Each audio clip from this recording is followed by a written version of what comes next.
Look, I just needed something to play today, and I've been watching Avatar lately. First Last Airbender, then I watched the entirety of Korra, and I figured out that this game, which is no longer available to buy anywhere for God knows whatever reason, we're gonna go for casual, it's still on my PC, and I don't want to get copyright claimed, so we're gonna skip all the cutscenes, because I remember those being huge fucking issues. Last time that I played this game on YouTube, which has been a fucking while, I'll tell you that much.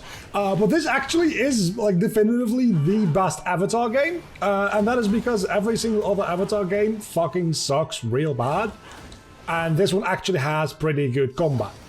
So we're just going to be playing through this fairly casually, just for a little bit of fun, to have a bit of a different video today.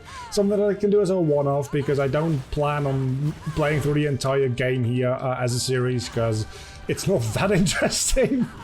Like, let's be honest, it's a fun game, but it's not that interesting, all things considered, so we'll probably be fine just going through this one game, or this one video, rather. And maybe we can just talk a little bit about Avatar in general, because this is, as you can see, very satisfying, and it actually does, it does serve as a pretty good example of rather simple gameplay that's still satisfying. Tenzin, can you maybe shut the fuck up? Thank you. So, all that being said, let's talk about Legend of Korra, because people are still hating on it in 2021, and I frankly, like, having watched both of them back to back, which I do like once a year, sometimes like there's a year and a half or so in between, but on average I would say that I do this about once a year, going through all of the oh yeah, the pro bending in this game fucking sucks. That's right, this is the actual worst pro bending you could have.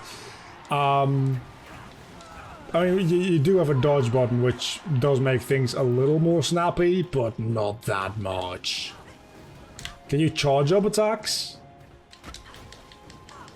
You have heavy attacks, but they don't really hit at all. Okay, so 2021, there's no reason anymore for... Oh, God Encounter. Okay, so that does make things significantly... Hold on, wait a second. Did Korra in a pro bending match? First of all, it's 1-on-3. Secondly, did she just fucking earthbend to counter? I'm pretty sure that will be against the rules. Going back to my topic of discussion, however, people still hate on Korra a lot. And I don't think that's quite fair. I think, honestly, it's very much, and it is a weird thing to compare it to maybe, I think it's very much like people bitching on the Star Wars prequels, and now that we have something new to hate on, the Star Wars sequels, people don't hate the prequels as much anymore, even though the prequels by and large are worse. The Star Wars sequels aren't that bad, right? The Star Wars sequels... Like, The Force Awakens is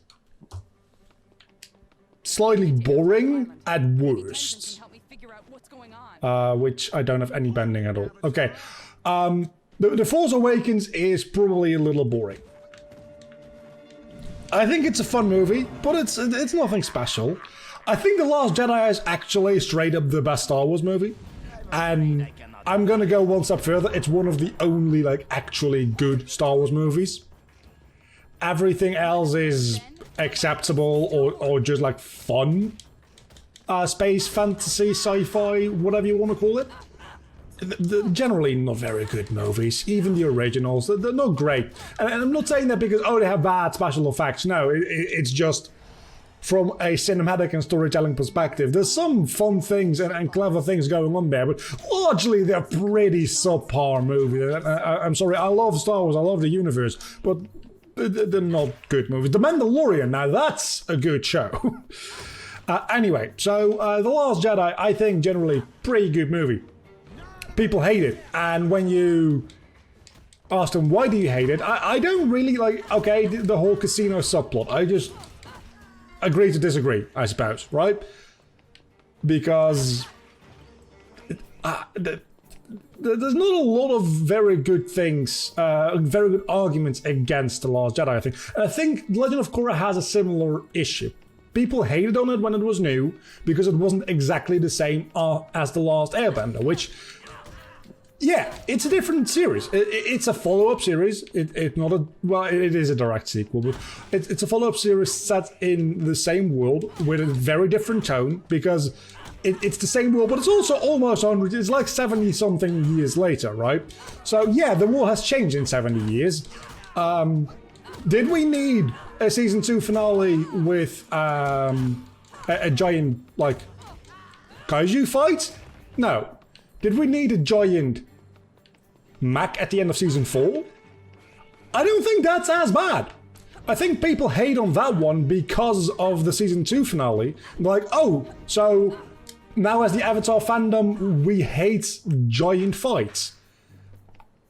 And I think that is kind of short-sighted bullshit, honestly. Because I think the fight against Kuvira's mech, while slightly over the top and having this period weapon, it's just like, yeah, it's slightly lazy. But I think it's a very well written, like two and a half, really, part finale. Yeah, I need more water bending back for that. And I think season 2 is the only, like, actually bad season in The Legend of Korra. Season 1 is great. Korra, shut the fuck up. I'm trying to defend you here. Don't become annoying. Don't make me hate you. Season 1 is great. I love season 1. Season 2 is... Look, I like the beginnings episodes a lot, and that kind of makes season 2 as a whole worth a watch, as well as the fact that it, like, continues into season 3 pretty well, compared to 1 to 2. But then we get into season 3. That was what I was talking about, all the season for Korra. With the Red Lotus and Zahir and like their freedom philosophy, and yeah, that is like, he's wrong. But that's kind of the point. So that's not really a criticism of the show. That's a like criticism of not even his character. That is a criticism of him as a person. But fucking surprise, Zahir is not a real person. So yeah. Then, also, we get to see the Earth Queen fucking get suffocated and the air banned out of her lungs. That's metal as fuck. I love that. And nobody can ever tell me otherwise. And then season 4, we have Kuvira, which is just like... she's just right. Like, I don't think there's a lot... Okay, she's not downright correct, because obviously she does, like, imprison people... And she does become, like, very fascist very, very quickly. But her whole sentiment of why does this dude get to be leader of, like, this huge-ass country with all these resources at its disposal just because he's related to the people who did it before?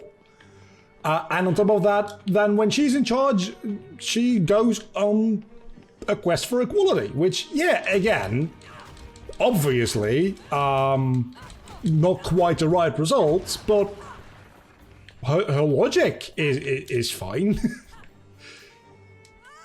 And that is very much what season 4 is about anyway, right? Because that's the entire thing Toph talks about with Korra as well.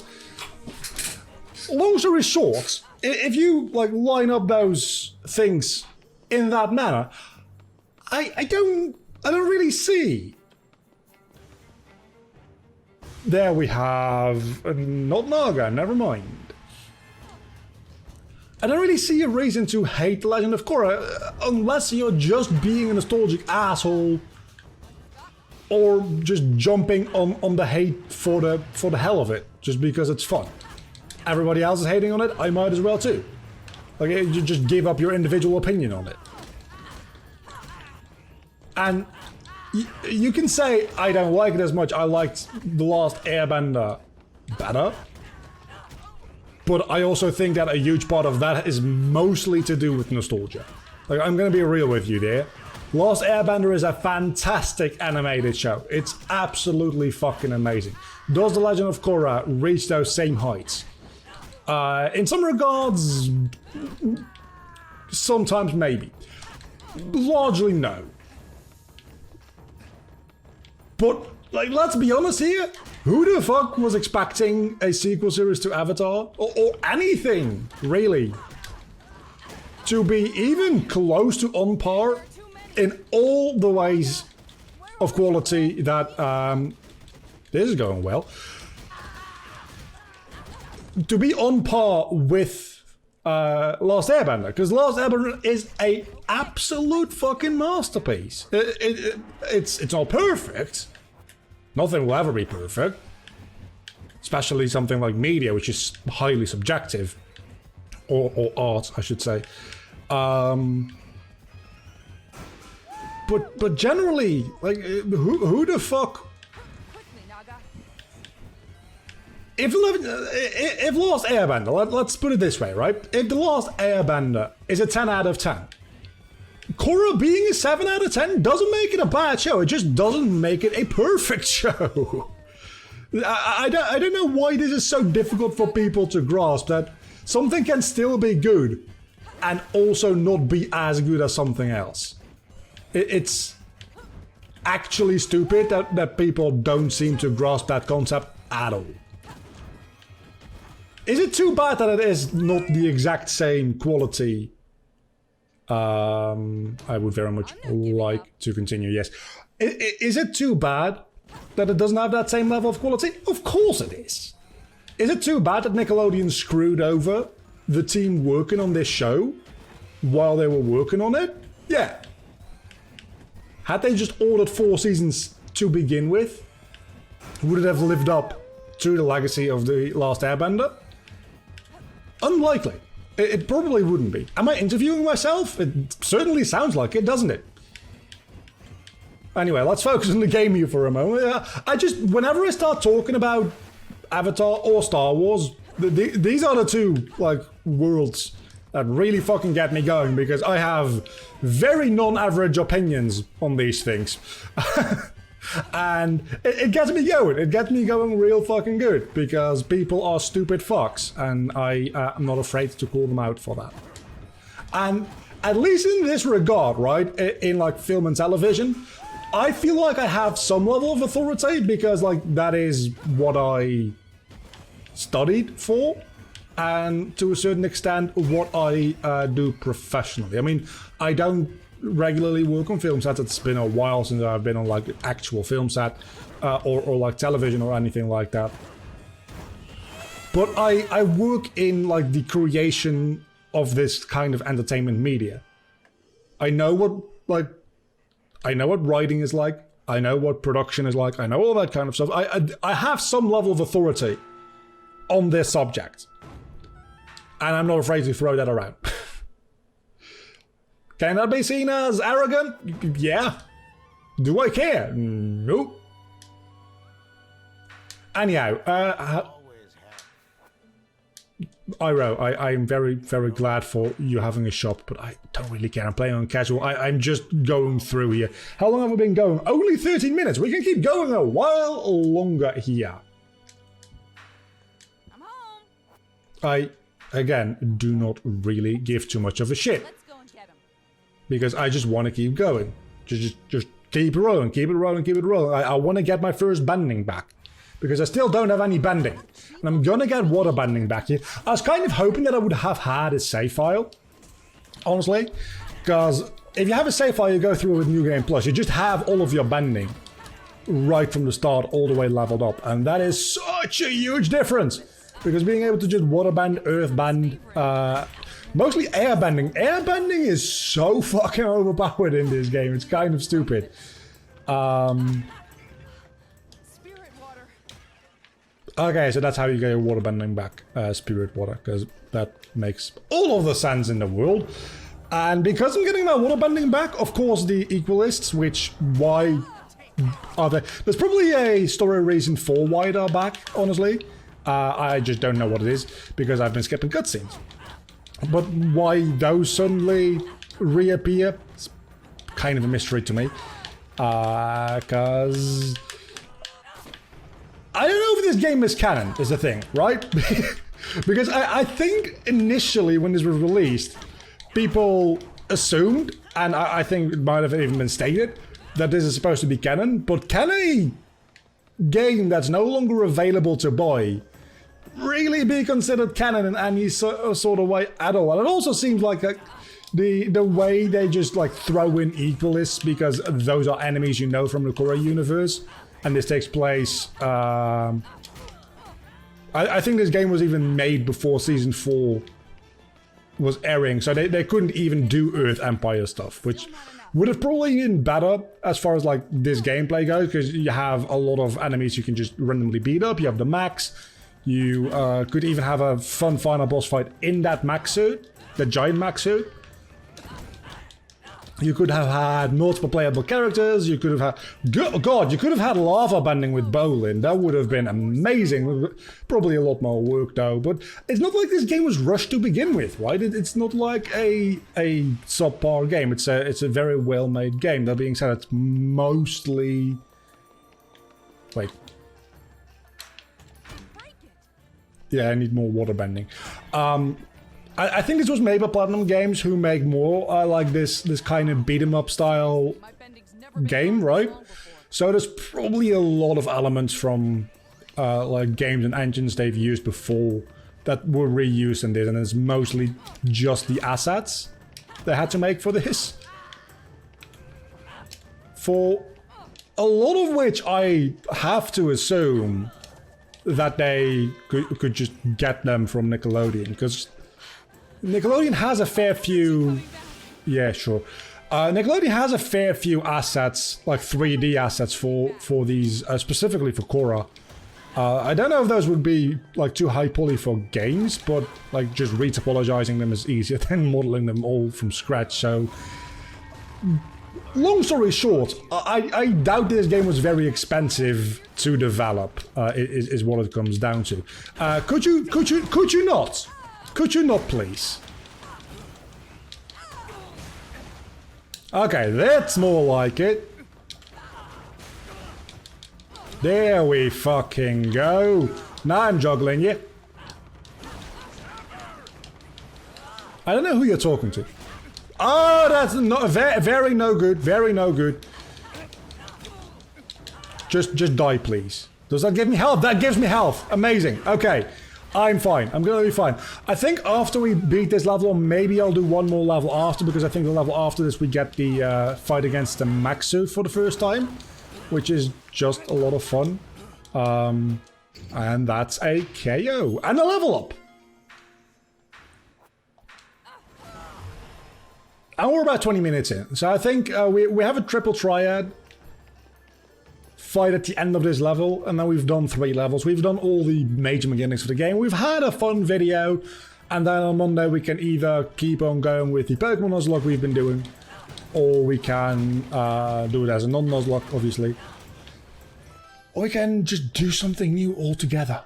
A different series. That would be kind of cool, wouldn't it? Something different. I don't know what I'm talking about. I'm just recording these back to back. I was expecting this video to not have to exist. I was expecting the video I recorded today, which is the yesterday for you guys. The Pokemon video to be all that I needed to record today, but then that kind of fucked up, and I had to like adjust my plans and upload that a day early, especially since I'd missed a couple of days of uploads, you know. So I now remember the knockout system, which actually helps quite a bit, smoothing out the gameplay.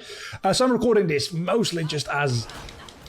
Really, this is the bonus episode, and the Pokemon video just came early.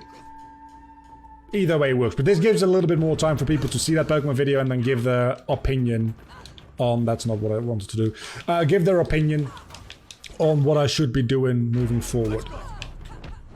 Oh, I remember this. This is actually quite a lot of fun. We have 2 sticks. I know. Oh, that absolutely demolishes them. Holy shit, I didn't remember it being that powerful. That's amazing. I would very much like a lock-on system like you have in Kingdom Hearts and games like that. Being able to change who you're locked onto and that kind of stuff. And seeing who you're locked onto. Maybe there is a system like that I'm just missing.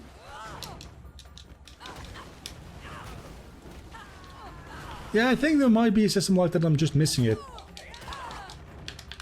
Oh, I can charge attacks as well. Forgot about that. Totally forgot about that. So we can... Okay, we can charge attacks, but we probably shouldn't. At least not that much. Could you fuck off with your zappy zap thing? Come on, I'm just trying to kill you. Let me do my thing, let me kill you, and just fuck off in the meantime, will you? Maybe if there's only one of them, it becomes a bit easier for me to... Oh, okay, there's 3 of them again. Of course there is. Would never give me a bit of a break, would you? Okay, so these guys are a lot easier to deal with, so... You know what, I'm just going to not charge attacks. Short charges. I think short charges are the way to go. I don't exactly know how this charging mechanic works in combination with like the other... Like the chi bar that I have, I think.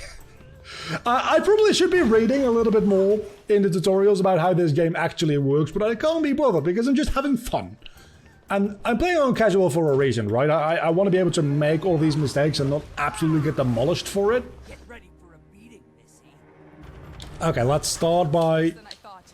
The temple's been invaded. Oh, it literally says on screen, you can lock on by pressing. Okay, that actually helps so fucking much. Now I just need a dodge attack. And a counter. Or a block. Which is really the same thing. In a lot of ways.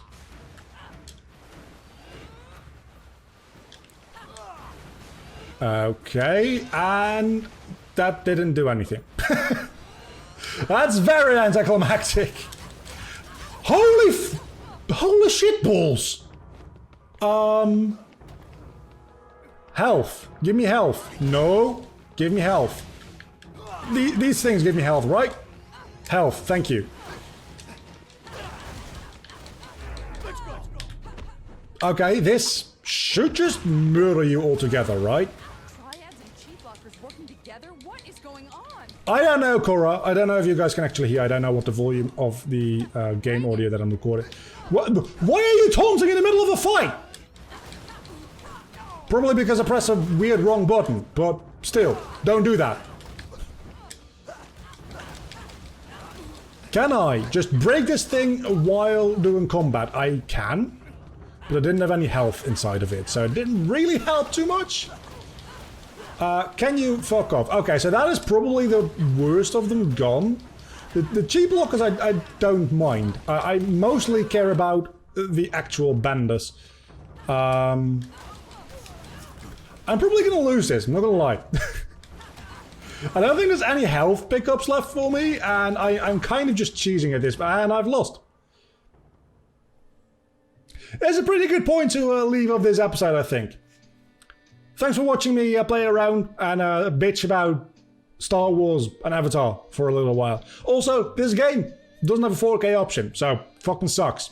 Still best Avatar game in existence.